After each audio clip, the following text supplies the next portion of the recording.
On the ride home from my hot springs trip with my midlife moto, I opted to take a more northerly trek back to the Dallas area, which took me through Mena, Arkansas. It didn't add much time to the trip compared to the ride to Hot Springs, and this route took me on the Talimena Scenic Drive.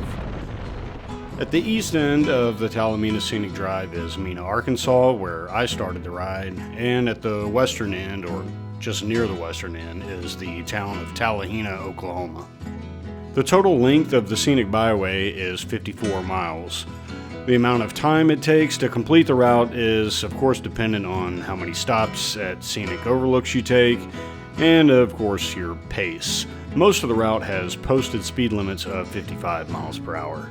Unfortunately, I didn't realize until I was home and downloaded the footage that the audio was absolute junk on this ride. Something happened. It seems my mic cable must have been loose, so it did not pick up the audio in my helmet. Instead, it got a whole lot of wind noise, and it makes it incredibly obnoxious to even listen to it. So that's why I've resorted to doing this voiceover.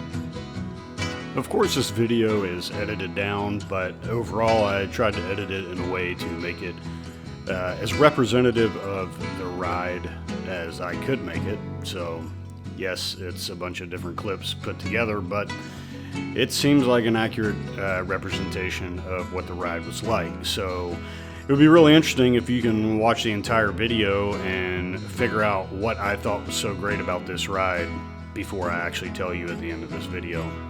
I think you should be able to figure it out, and I'm pretty sure it's something that any of you would enjoy as well.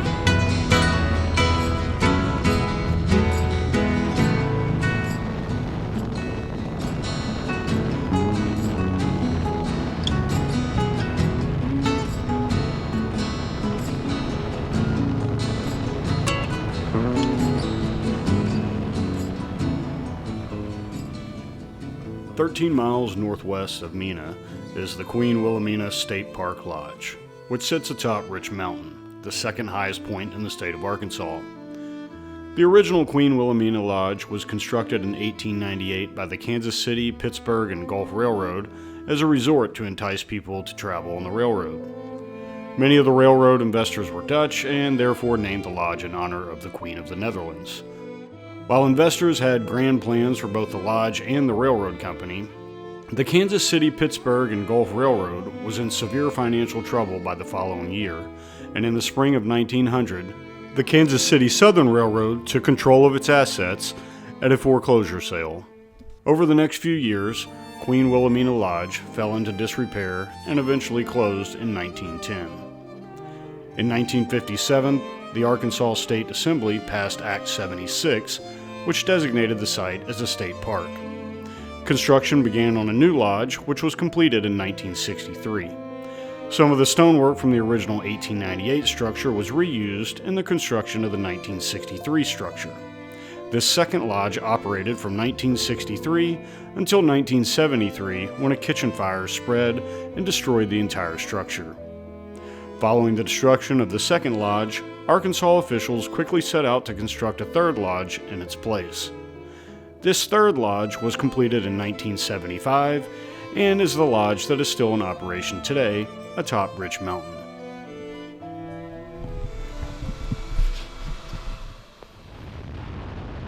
After stretching my legs for just a few minutes in the Queen Wilhelmina Lodge parking lot, I got back to my westbound ride on the Talimena Scenic Drive.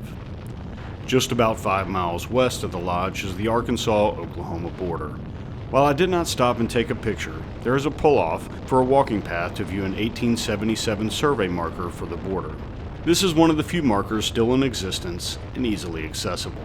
The Arkansas side of the marker notes the letters ARK for Arkansas, and the Oklahoma side notes the letters CHOC for Choctaw, because at the time of the survey, the land west of the boundary was Choctaw territory.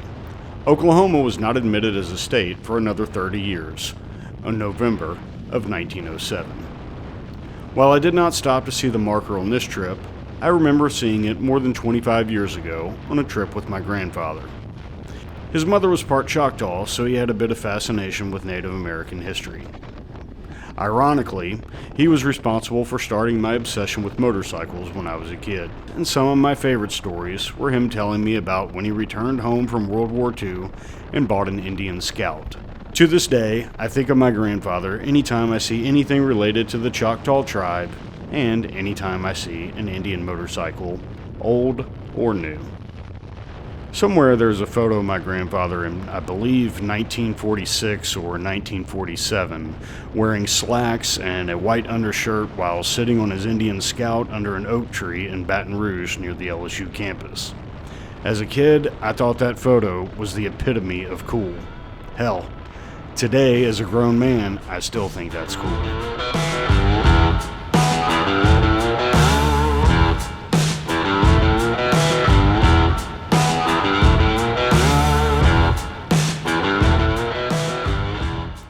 As you can see, the Talimena Scenic Drive is by no means a technical ride. What it lacks in technical challenges, it makes up for with simple fun and nice views. Although there are no true switchbacks on this route, there are a handful of turns in which you need to be mindful of your speed. Overall, this route is packed with gentle, sweeping curves and elevation changes that aren't dramatic but provide enough change to make things interesting and fun. While riding the Talimena Scenic Byway, I never got that roller coaster feel that I did from the Twisted Sisters, but this ride provided a different kind of fun that the Twisted Sisters just couldn't offer. The combination of the route following a ridgeline and the fact that the forest is cleared from the side of the roadway provides amazing sight lines. Thanks to these factors, this ride is confidence-inspiring in a way that many other Arkansas roads just aren't. This road truly offers a choose-your-own adventure, depending on what pace you prefer. Just be sure to ride responsibly. There are no towns between Mena and Talihina on this road, and there are very few roads that intersect this byway. In the western portion of the byway, you will occasionally see a crosswalk painted on the road, which seems very out of place since you're basically in the middle of nowhere. However, these crosswalks are occasionally used by people on hiking trails. These are not busy trails, but it is definitely something to keep in mind. So what makes this route so special? Well, the most enjoyable part was the lack of traffic. You may have noticed throughout the video there were rarely any vehicles in sight. That reflects what I experienced almost the entire ride. It should be noted that I traveled this route on a Tuesday in late March. Traffic conditions likely differ on a weekend or during the summer.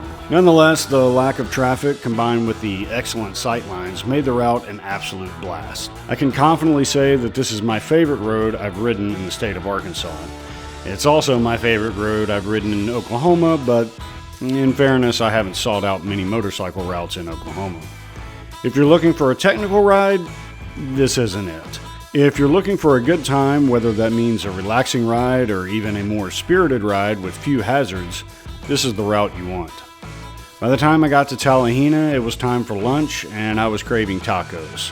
I stopped at El Rancho Mexican Grill, but unfortunately, I didn't particularly enjoy my carnitas tacos. The pork was cubed rather than pulled or shredded, and I didn't pick up any citrus or lime flavor from the meat. Though the tacos weren't what I hoped for, the service was friendly. I suspect I would have been better off ordering something like beef enchiladas, but nobody ever accused me of being smart. After lunch, I loaded my bloated, middle-aged ass back on the bike and turned south for the Dallas Metroplex. Hopefully you found this video informative. If you did, please give it a like and consider subscribing.